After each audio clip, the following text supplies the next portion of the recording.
ନାଇଁ ଆମେ ପ୍ରଥମତଃ ଆଗ ପଶ୍ଚିମବଙ୍ଗ ସରକାରକୁ ଧନ୍ୟବାଦ ଜଣାଇବା ଯାହା ଧାମ ଶବ୍ଦଟାକୁ ଜଗନ୍ନାଥ ଧାମ ଶବ୍ଦଟାକୁ ଧାମକୁ ବର୍ତ୍ତମାନ ହଟାଇବା ପାଇଁ ସେମାନଙ୍କର କ୍ୟାବିନେଟ୍ରେ ପ୍ରସ୍ତାବ ପାରିତ ହେବ।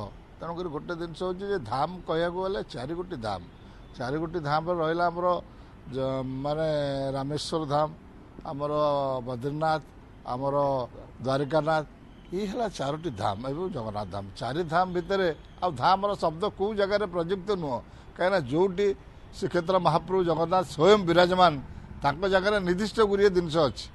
ଧାମ ରହିଛି ତାଙ୍କର ବିଭିନ୍ନ ପ୍ରକାର ଜାଗା, କୋଇଲି ବୈକୁଣ୍ଠ, ଆନନ୍ଦ ବଜାର, ବିଭିନ୍ନ ପ୍ରକାର ଶବ୍ଦ ଅଛି ଯେଉଁ ଶବ୍ଦକୁ ମାନେ ବିଭିନ୍ନ ଜାଗାରେ ବ୍ୟବହାର କରିବା ପାଇଁ ବି ତାଙ୍କର ସରକାରଙ୍କର ଆମର ମୁଖ୍ୟ ପ୍ରଶାସକ ନିବେଦନ କରିଛି ଏ ଶବ୍ଦ କେଉଁ ଜାଗାରେ ବ୍ୟବହାର ହେଇପାରିବ ନାହିଁ। ତେଣୁକରି ଗୋଟେ ଜିନିଷ ହେଉଛି ଜଗନ୍ନାଥ ଧାମଟାକୁ ସେଠି ବ୍ୟବହାର କଲେ ଏବଂ ସାରା ଭାରତ ବର୍ଷରେ ବହୁ ଜାଗାରେ ଜଗନ୍ନାଥ ମନ୍ଦିର ତିଆରି ହେଇଛି, ବହୁତ ବଡ଼ ବଡ଼ ଜଗନ୍ନାଥ ମନ୍ଦିର ହେଇଛି, କେଉଁଠି ଧାମ ଶବ୍ଦ ଆପଣ ଦେଖିବେ ନାହିଁ।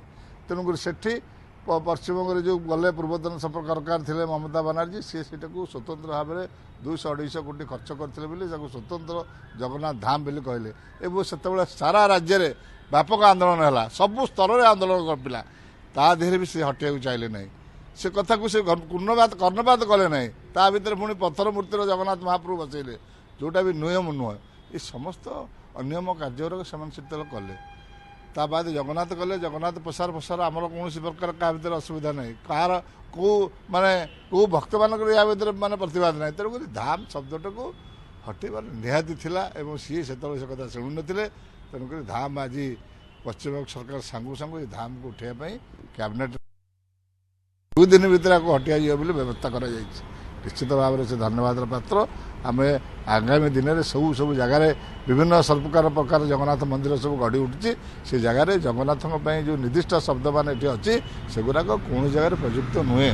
ସେସବୁ ଜିନିଷ ଗୁଡ଼ା କରିବାଟା ଠିକ୍ ନୁହେଁ, ଏସବୁ ମହାପାପର କାମ। ତେଣୁକରି ଏସବୁ ଜିନିଷରୁ ସମସ୍ତେ ନିର୍ଭୀତ ରହିବା ଦରକାର।